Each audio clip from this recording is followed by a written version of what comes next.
Hi guys, so this is like an editor's note, and I'm back home. Everything went fine, it was great, it was perfect. But I want to supplement some of my information here and explain to you also a little bit things that I would have done better, that I would have planned better.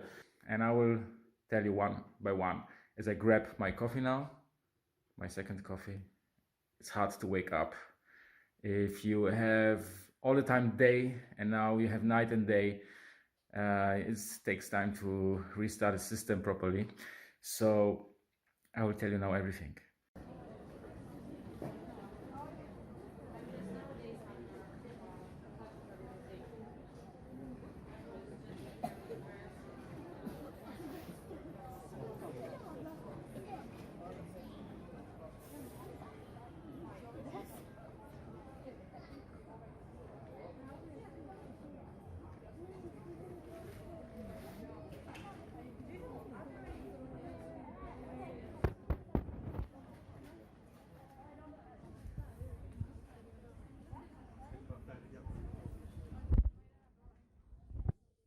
You need really very good mountain hiking shoes and water resistance. So mountain hiking shoes never will have such a thin layer. And why do I need a thicker sole in this? Because this is too thin. I was having literally the roots, they're very unstable. Sometimes you just jump from rock to rock. It's not dangerous or anything, just that there's no path. This is like more like a Tetris game that you have to play and jump from one stone to another. And those rocks, some of them are sharp, they're hard, and with time it really hurts you as you use these parts. Well, I used most of that part of the foot. I have quite trained legs and feet, but most of the time I would jump on this side, and that needs to be like at least here thicker, okay? And as I said, we started in Nikkaloukta, and okay, we went here to this lake and we didn't get the right bug spray, okay? And already as you enter, there's this greenish area, and this is like small trees, and they are just owned by mosquitoes. And our bug spray that we brought from Poland, this Bros whatever, is totally not working there. So rely right away on the Swedish solution. This is something we got only like 3 days later. And in the beginning I was also very, you could hear me, very positivistic, totally in love with nature. But there's a limit. You need to still protect yourself and don't have your bag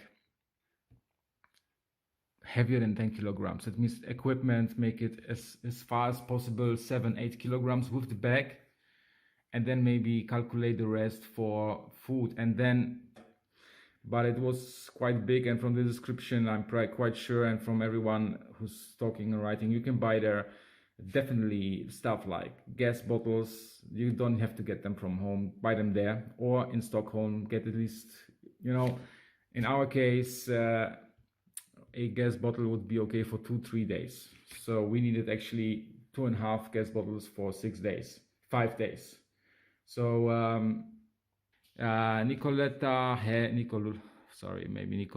I just call him now my way, has definitely a shop. So does have Kebnekaise has also, and it's also a fancy one, big one with hotel and stuff. And I will tell you here for a second.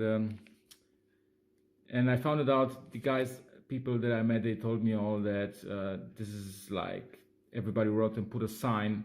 We didn't see any sign, and we followed naturally, and we went up here. Yeah.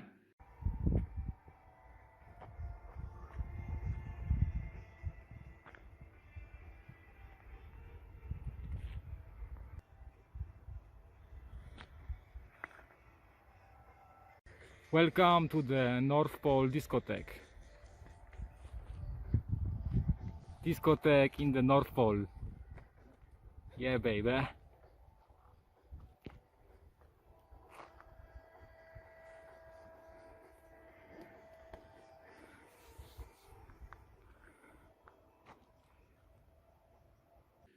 and we basically had to retour and go all the mountain thing here and literally make a mountain climb down there and go through the valley and cross some rocks and cross actually a very strong stream that came straight from that ice here. It was a bit dangerous. I mean, not life-threatening, I would say, but you could injure yourself. If I fell, I would probably lose my backpack or something.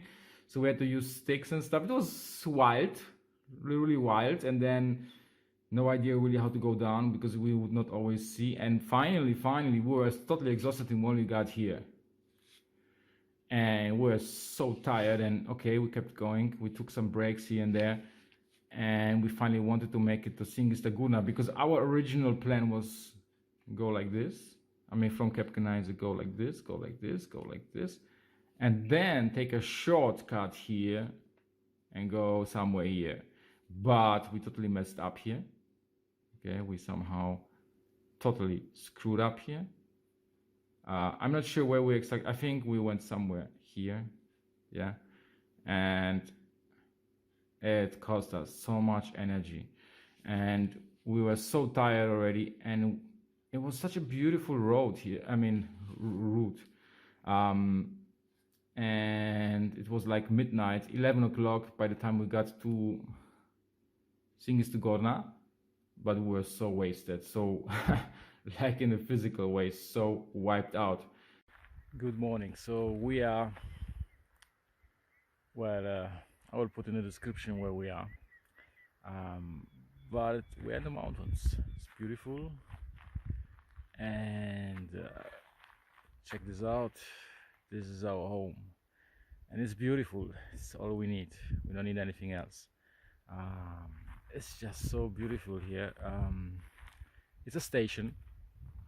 We arrived here about 11 well, almost midnight.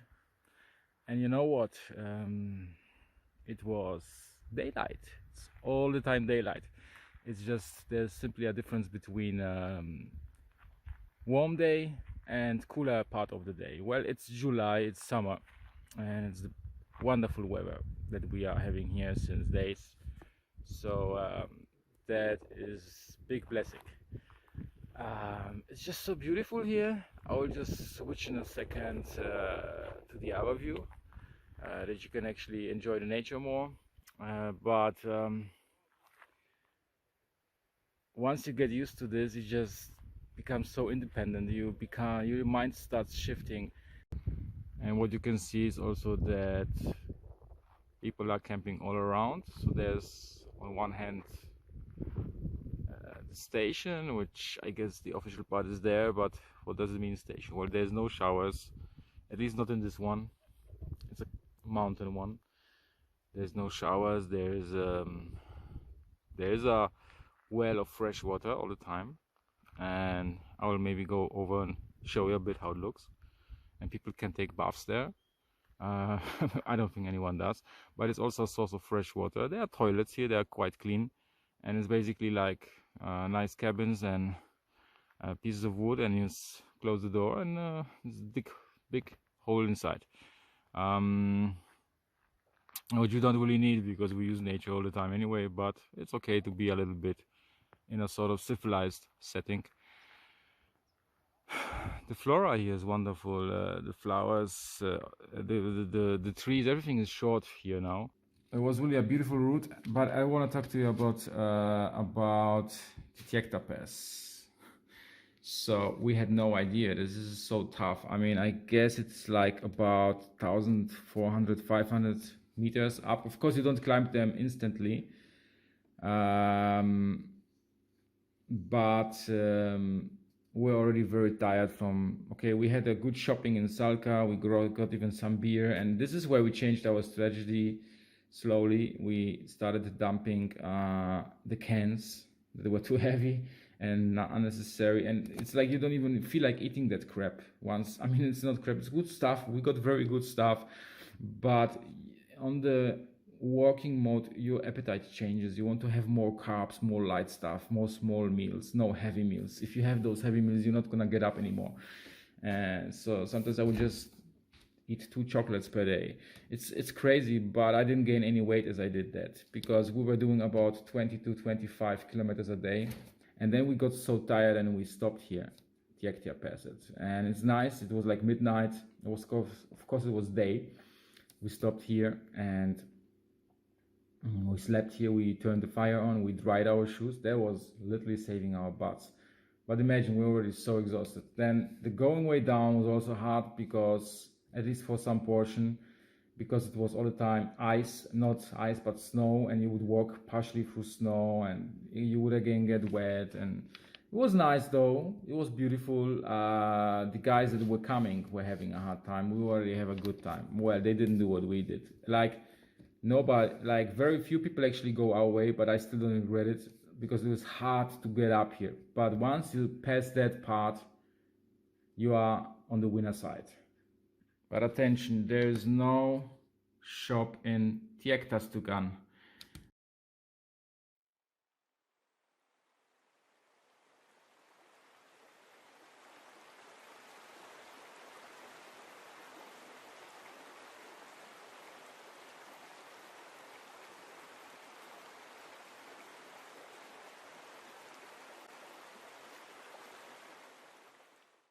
Take this serious.